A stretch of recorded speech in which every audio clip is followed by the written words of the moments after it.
Bismillahirrahmanirrahim. Assalamualaikum warahmatullahi wabarakatuh. Halo kawan-kawan semuanya, selamat datang di channelku Mayang Amalia Nurzaini. Pada kesempatan kali ini aku ingin membahas mengenai apa sih sinus preaurikular itu dan informasi-informasi pendukung lainnya. Jangan lupa untuk tonton terus video ini sampai habis agar kamu semua mendapatkan informasi yang bermanfaat mengenai kondisi sinus preaurikular ini. Stay tune. Ya, menuju ke pembahasan pertama, yaitu mengenai apa sih sebetulnya sinus preaurikular itu. Jadi, sinus preaurikular itu adalah sebuah kondisi di mana terdapat sebuah lubang kecil yang ada di area telinga, baik itu di daun telinga atau di area depan telinga.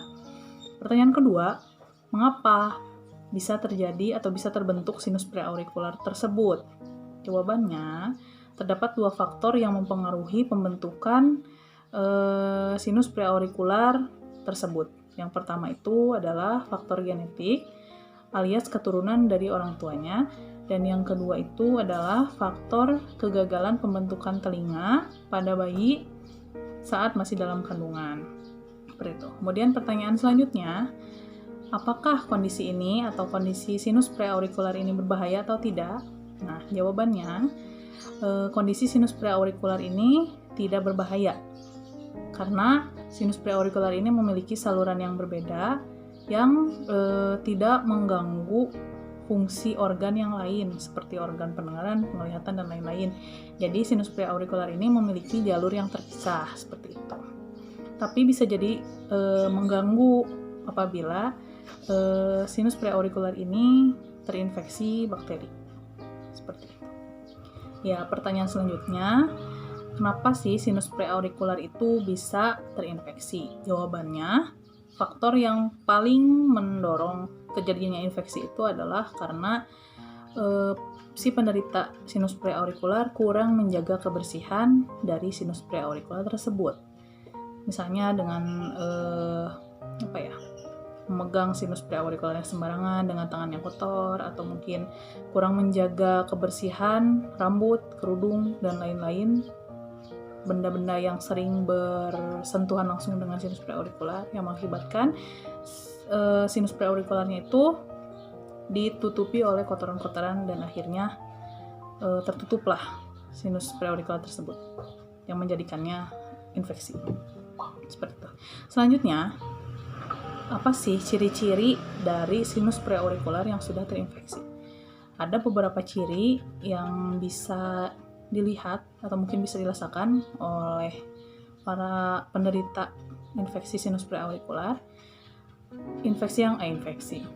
Ciri yang pertama itu adalah terjadinya kemerahan di area sinus preaurikular tersebut.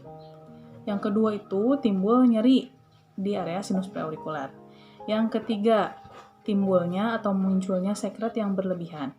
Sekret ini adalah sebuah cairan yang keluar dari sinus preaurikular secara berkala yang dihasilkan oleh kelenjar sebasea, kalau tidak salah namanya ya. Nah, kalau misalnya infeksi itu terjadi, sekret itu keluar secara berlebihan.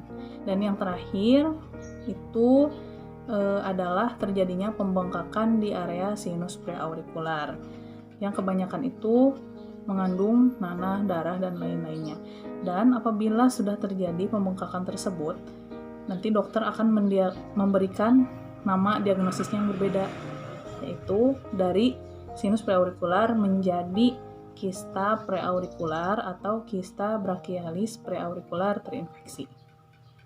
Nah, itu berarti kalau misalnya sudah terjadi ciri-ciri yang tadi sudah saya sebutkan, berarti itu fix banget sudah terjadi infeksi di sinus preaurikular tersebut.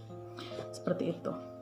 Kemudian pertanyaan selanjutnya, apabila sudah terjadi infeksi, pengobatan apa yang bisa dilakukan untuk mengobati infeksi tersebut? Sebetulnya ada beberapa jalan pengobatan yang bisa dilalui, mulai dari jalur alternatif sampai dengan jalur medis. Kalau misalnya kawan-kawan ingin memakai jalur alternatif, bisa sekali menggunakan barang-barang yang ada di rumah kawan-kawan. Misalnya bawang putih, kemudian kentang, minyak kolonyo, apa lagi ya, bunga mawar, dan lain-lain. Nanti mungkin akan aku buatkan video yang terpisah untuk membahas pengobatan alternatif yang pernah aku lalui selama ini. Dan bisa juga melalui jalan medis, yaitu biasanya kalau misalnya menempuh jalan medis itu ketika datang ke dokter, yang pertama dikasih itu adalah obat antibiotik, kemudian obat pereda nyeri. Kalau misalnya infeksinya terjadi beberapa kali, berulang kali secara terus-menerus, dan nantinya dokter THT akan menyarankan untuk melakukan operasi pengangkatan saluran sinus preaurikular. Dan yang pertanyaan terakhir itu adalah bagaimana sih pencegahan agar sinus preaurikular tersebut tidak mengalami infeksi. Untuk pencegahan sebetulnya sangat mudah sekali untuk dilakukan agar tidak terjadi infeksi di sinus preaurikular tersebut. Yaitu yang pertama dan yang utama itu adalah menjaga kebersihan dari sinus preaurikular. Bagaimana caranya? Yaitu dengan tidak memegang sembarangan sinus preaurikular tersebut. Kemudian mencuci barang-barang yang sekiranya berkenaan langsung, seperti misalnya bantal, sarung bantal, kemudian handuk, rambut, kerudung, mukena, kacamata, dan lain-lain lah pokoknya yang bertemu yang bersentuhan langsung dengan sinus preaurikular tersebut. Nah, itu harus dijaga kebersihannya seperti itu.